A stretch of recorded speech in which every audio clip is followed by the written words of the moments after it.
If one more person tries to compare Denmark to America, I think I'm going to lose my lunch. Denmark is not America. And Denmark will never be America. The Netherlands will never be America. The UK will never be America. There is no other place on earth like America. Name the country. How many people are dying to get inside Denmark? How many people talk about the Denmark dream?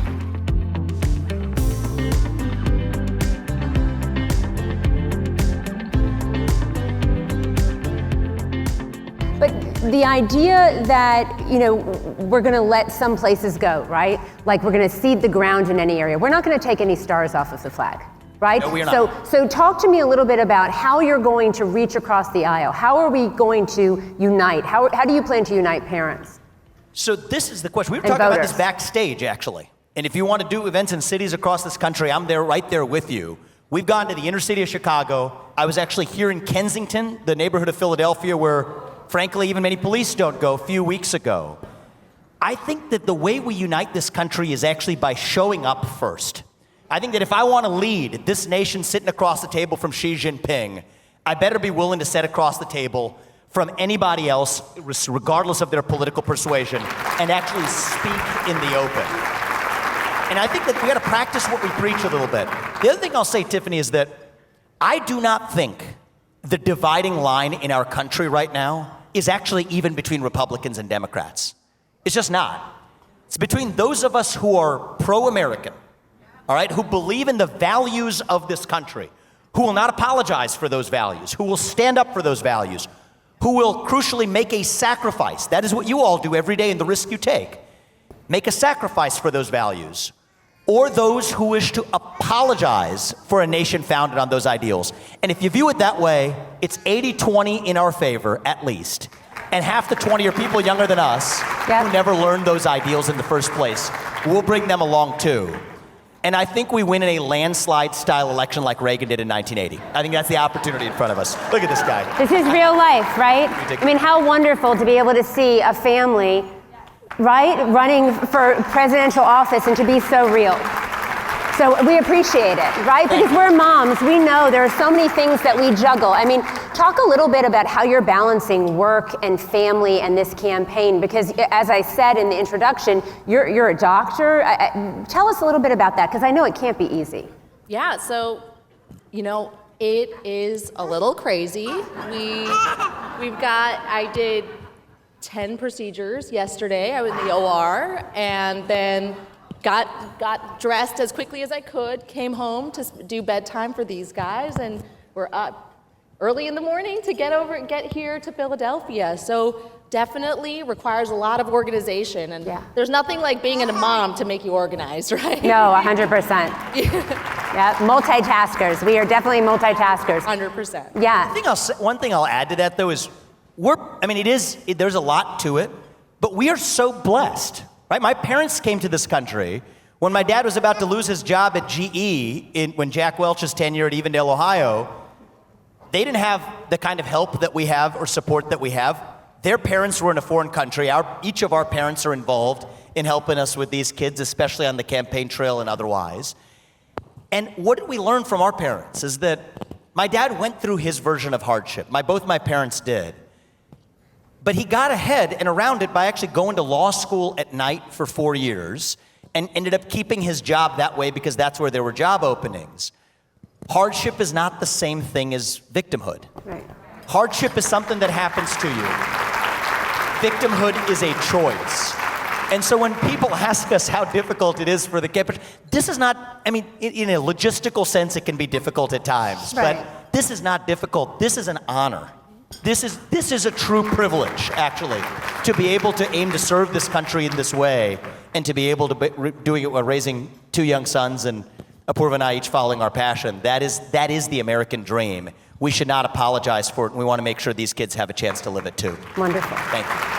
So one of the biggest applauses I think you got, round of applause, was regarding abolishing the Department of Education, right? And you have 2 young children. I'm sure you're, concerned, right? I know we've discussed your concerns about education. So what does your vision look like for education going forward in America?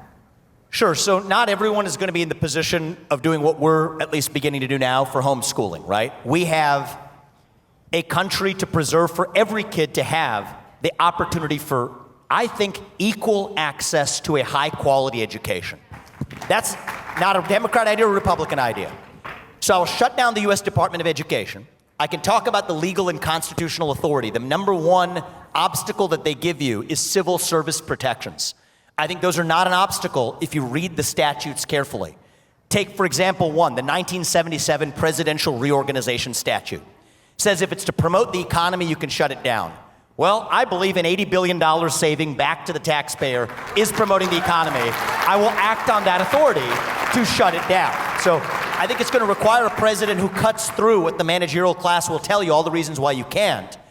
One of the reasons I feel called into this is, and we don't like to boast about a lot of things, but I believe I have the deepest understanding of anyone who's run for president in modern history of how to actually shut down the administrative state.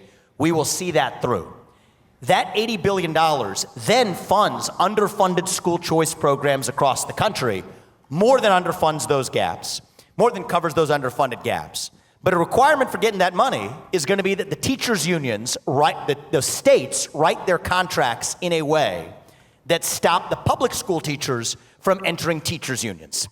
So now the public schools are actually competing with the private schools. We have true competition and choice. My view is that if you're going to put it in the classroom, you better put it on the internet as well so parents have a chance to see it. Transparency, choice.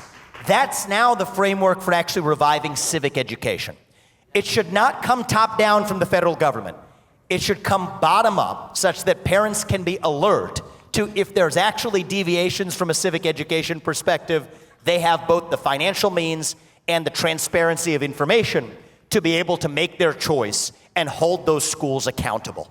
And the last thing I'll say, Tiffany, this is the first time I'm mentioning this, is going to be a key part of a vision for educational reform that's not going to come from the president alone, but I think can be driven locally, is that look at the amount per student that inner city schools spend. For example, in Chicago, $40,000 per student on average. Charter schools delivering double the educational achievement, spending half of that money on a per student basis. Talk about uniting this country. How about actually taking that difference, and if a parent chooses to leave that public school system, they can take the money with them. You do the math on that, you'd actually have a $300,000 graduation gift waiting for that kid when they actually graduate high school. You tell me what the better use of money actually is. And so that's the way we've got to think about taking not only school choice as a word, it's a step along the way to the next step of actually how we revitalize education in America to be about achievement of students rather than protection of teachers for their jobs. Thank you. I think that's wonderful. Oh, there we go. Oh, Jay, thank you. Look, you have a stuffed animal. Teddies. That's good. Yeah, that's great. Would you like one, Karthik? You get one too. There we go. Awesome. So Tina and I served on school board.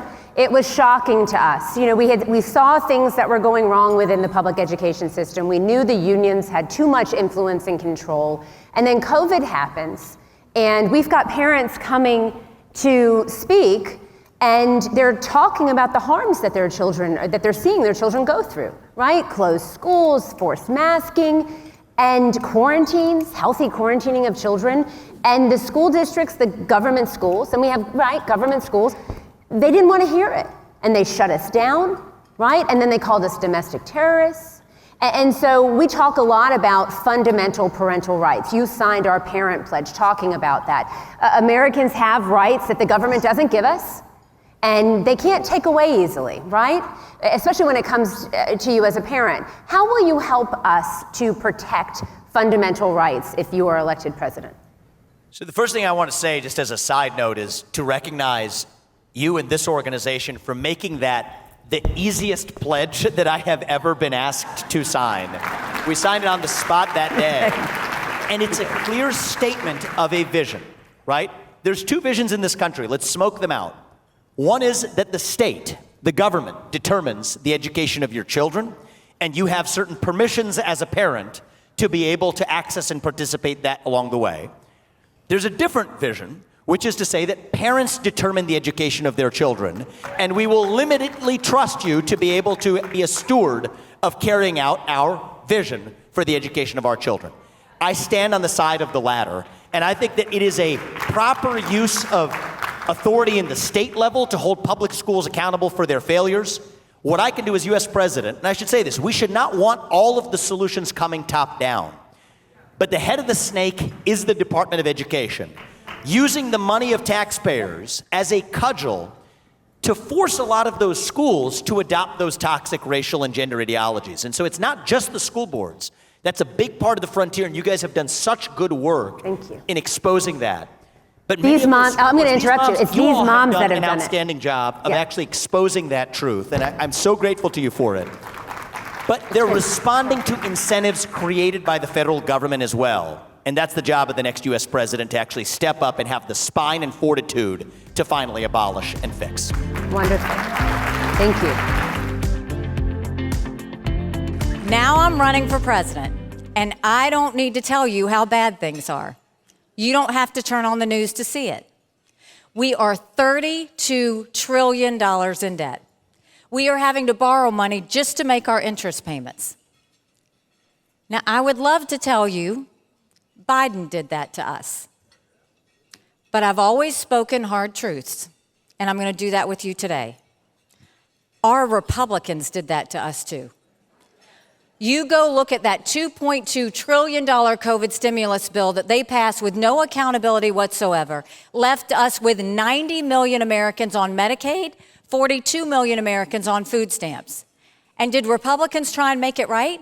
No, they doubled down and opened up earmarks for the first time in 10 years, passing through 7,000 of them in December. Want to know how they spent your money? $30 million on an honors college in Vermont. $10 million to tear down a hotel in Alaska, $7.5 million for a courthouse in Colorado. And the list goes on. All while 1 in 6 families can't pay their utility bill, 60% of Americans are in credit card debt. Social Security will go bankrupt in 10 years. Medicare will go bankrupt in 8. Everybody talked about our education and said, oh, but COVID did that to us. No, we had problems with education before COVID.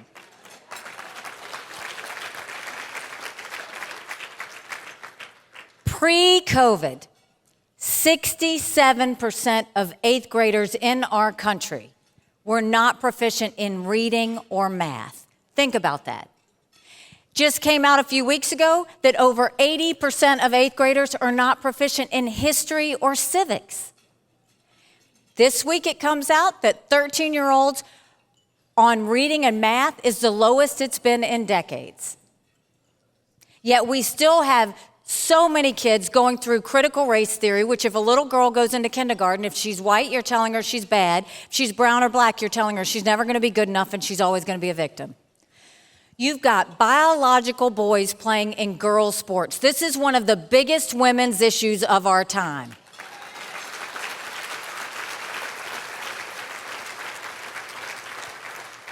My daughter ran track in high school. I don't even know how I would have that conversation with her. How are we supposed to get our girls comfortable with biological boys in their locker room? You can't. Think about that. And then recently, Johns Hopkins comes out with the definition of a woman. Did you see what it was? A non-man. They are literally trying to erase all the progress we have made in all of this time. And then everybody wonders why a third of our teenage girls last year seriously contemplated suicide? We're supposed to be raising strong girls. We've got to fight that fight. No matter what they try and call you, we have to fight for our girls.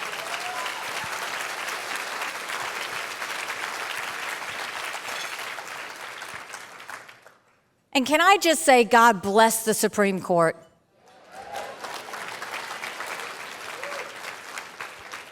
They are making a lot of wrongs right. We've seen it. They've made, they've corrected things on religious liberty. We're seeing that they're correcting things on student loans. But the affirmative action is really important. And the reason it's important is because the liberals continue to try and put minorities down. And the way they do it is they say, oh, but, you know, minority parents don't need to pick the schools for their kids. We know better, we'll pick it.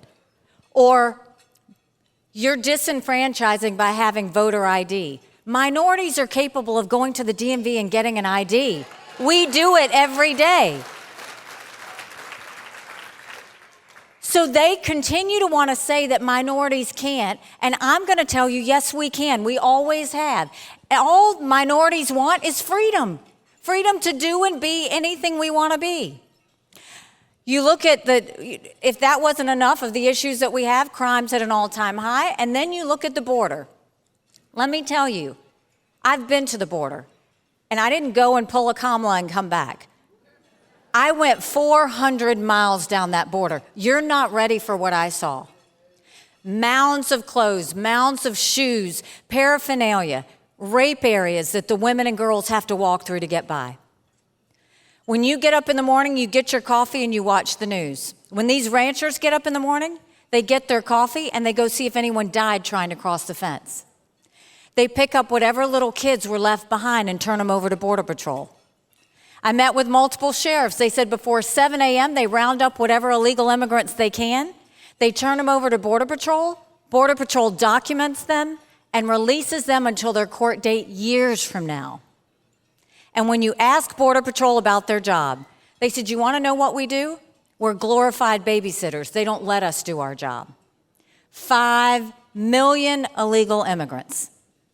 We had enough fentanyl cross the border last year that would kill every single American.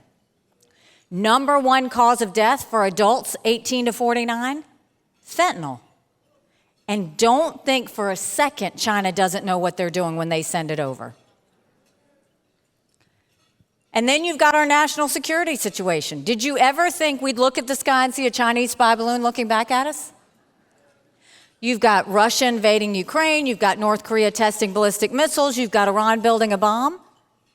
But make no mistake, none of that would have happened had we not had that debacle in Afghanistan.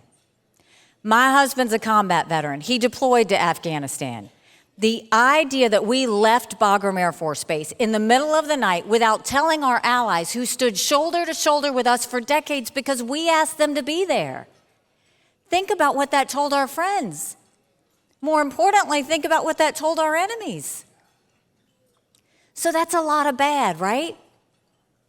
It's hard to find anything good. But now I'm going to tell you what I told South Carolinians when I became governor.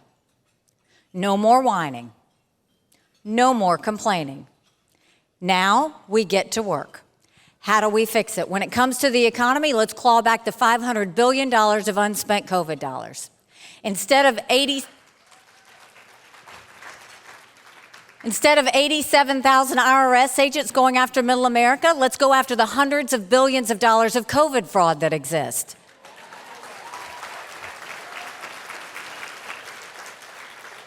If 8% of our budget is interest, quit borrowing. Cut up the credit cards. You have to balance a budget every day. I had to balance a budget as governor. Why is Congress the only group that refuses to balance a budget? We will stop the spending. We will stop the borrowing. We will stop the earmarks, and I will veto any spending bill that doesn't take us back to pre-COVID levels. We will get our financial wallets in shape. When it comes to education, what we knew in South Carolina was if a child couldn't read by 3rd grade, they were 4 times less likely to graduate high school. So we started holding them back. We did reading remediation programs. We brought in their parents. We did summer programs. We started setting our kids up for success. We need to do that across the country. And let me tell you something. We need to make sure we have full transparency in the classroom. We have one job. As moms, we have one job, And that's to make sure that we give our kids the best education, the best opportunities, and freedom to do and be anything they want to be without anyone getting in the way. There is no reason school bureaucrats should hide what they teach, what they say, or what they know from us when it comes to our kids.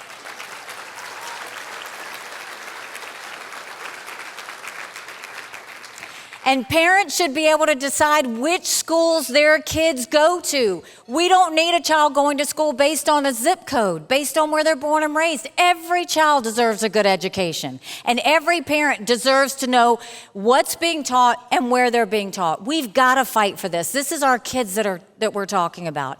Then let's put vocational classes back in high schools.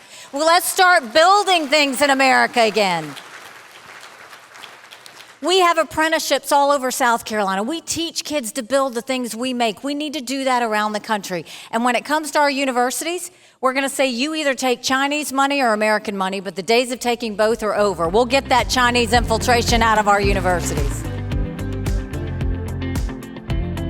You see, because the left, they read the history books also. They read the history books also. And they know what I just said about women, about moms, about the motivations that they have, about the tenacity that they have, about the determination that they have. And so when you started to go out and do one of the things you need to do to preserve your liberty, you were immediately attacked from the highest level by the leftists. When you went down to the school board to defend your children against the filth, let me say that word again.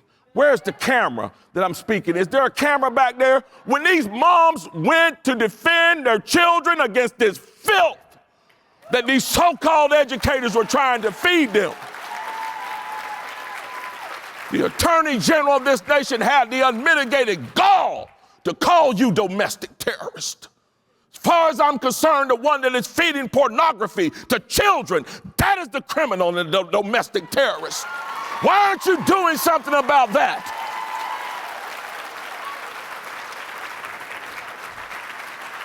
But those leftists read the history books and they saw it. They saw you coming from a mile away. They said, oh my God, we've pissed off the mothers. We've got to do something. Call them domestic terrorists, call them racist, call them bigots. Send the protesters out to go protest. What time do those guys get off, by the way? Wonder how much they're making an hour. Oh, they're gone already? They're not, they're still out there. You know, I don't understand it. They're out there standing in the blazing hot sun, protesting against the liberty that gives them the right to stand in the hot sun and protest. If they had one brain in their head, they'd be inside here celebrating liberty with you instead of standing outside in the hot sun protesting against it. But they saw you coming from a mile away, so the attack was immediately on. They wanted to squash you. They wanted to separate you in your communities. They wanted people to run away from you. They wanted people to back away and say, oh, Moms for Liberty, I can't get involved with that. That's a dangerous hate group. Moms for Liberty is a dangerous hate group. Are you kidding me? The world has gone crazy. It's gone crazy. But they know the story, and they know the playbook that they always have. Lie, deride, besmirch, make innuendos, tell flat out untruths. Because you quoted Hitler, you support Hitler. I guess every history book in America supports Hitler now. They all quote him. And here's the thing, whether you're talking about Adolf Hitler, whether you're talking about Chairman Mao, whether you're talking about Stalin, whether you're talking about Pol Pot, whether you're talking about Castro in Cuba, or whether you're talking about a dozen other despots all around the globe, it is time for us to get back and start reading some of those quotes. It's time for us to start teaching our children some of those quotes. It's time for us to start teaching our children about the dirty, despicable, awful things that those communist and socialist despots did in our history. See, right now we got all these college professors sitting in the classroom wanting to tell our children how wonderful communism is, how wonderful socialism is. Oh, socialism is great. Socialism is a wonderful thing. Countries around the world that operate under socialism are getting along quite fine today. They have medical for everybody. They've got dental for everybody. They've got this for everybody and that for everybody. They don't reveal the hidden details. If one more person tries to compare Denmark to America, I think I'm going to lose my lunch. Denmark is not America, and Denmark will never be America. The Netherlands will never be America. The UK will never be America. There is no other place on earth like America. Name the country. How many people are dying to get inside Denmark? How many people talk about the Denmark dream? There is only one place like America. One place where you can see a room full of people like this. You see, this is what America looks like right here. I've met every nationality in here, every religion in here. Every one of these people come from different walks of life, but we all share a common bond. And what is that common bond? That common bond is not a common race. It's not a common hair color, eye color. It's not even a common religion. The common bond that we share is that we believe in the idea, the principle of America. That quote, we hold these truths to be self-evident, that all men are created equal, that they are endowed by their Creator with certain unalienable rights. We all believe in that. Because we all believe in it, we all move forward under one banner and for one cause, to preserve the liberty and the rights that God has given us.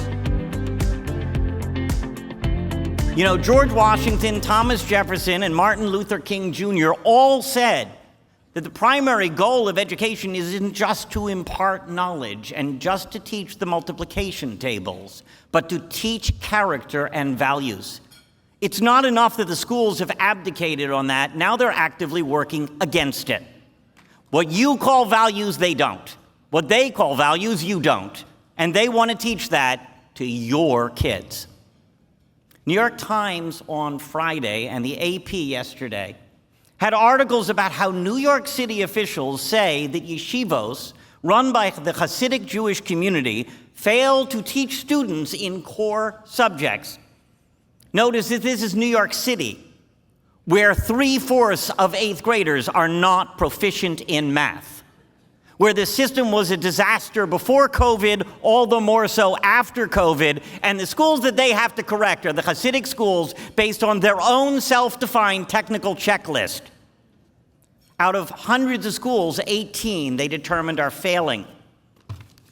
New York State's most law-abiding demographic is the Hasidic community. Hasidic school alumni are not in bars, on street corners, or participating in smash-and-grab robberies. They are homeowners, they are taxpayers, they build stable families, and their income exceeds the American median by 1/3. So what exactly is the problem with their educational system? The rates of drug and alcohol addiction are the lowest in the city. They don't have large screen TVs, they have bookcases in the living room.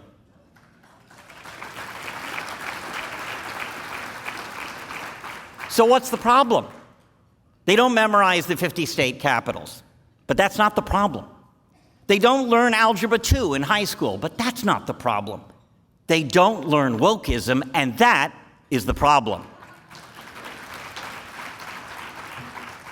We are Orthodox Jews. Everything that the left has redefined as racist, misogynist, phobic, and bigoted, we do. And we have 3,300 years of experience with governments telling us our values are wrong and trying to interfere with the education of our kids.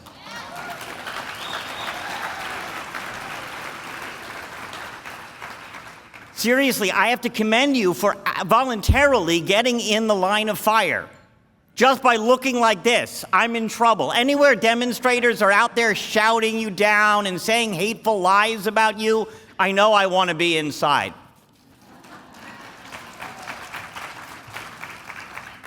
Southern Poverty Law Center just nicknamed this group a hate group. They also go after Family Research Council because it supports family values.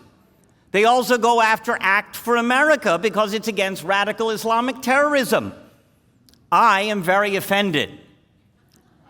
Coalition for Jewish Values is also in favor of parental rights and family values and fighting terrorism, so why won't SPLC list us as a hate group?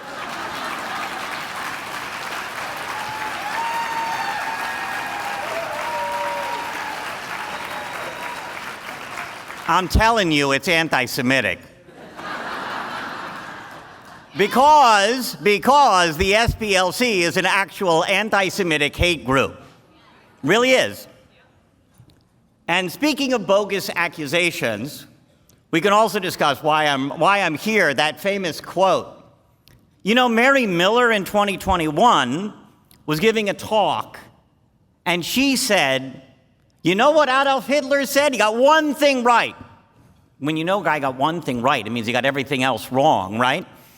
And she said, he who controls the youth controls the future. Learn from the master of charisma and indoctrination himself how dangerous indoctrination really is. And that is what Mary Miller wanted to do. Predictably, the left went after her. And by the way, the congresswoman from Illinois who went after her is also the one who just recently congratulated the Biden administration for whitewashing anti-Israel anti-Semitism in its definition of anti-Semitism. So which one is our ally and which one is not? I am glad to cast my lot with Mary Miller.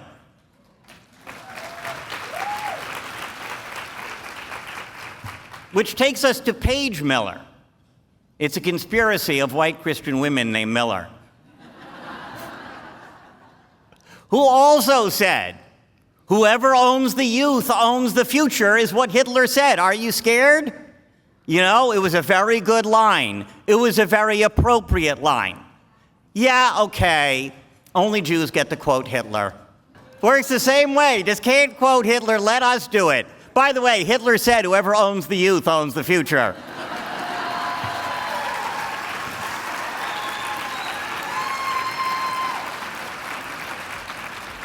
So just to show you that I'm putting it on the line, this is my donation for Paige Miller's chapter of Moms for Liberty.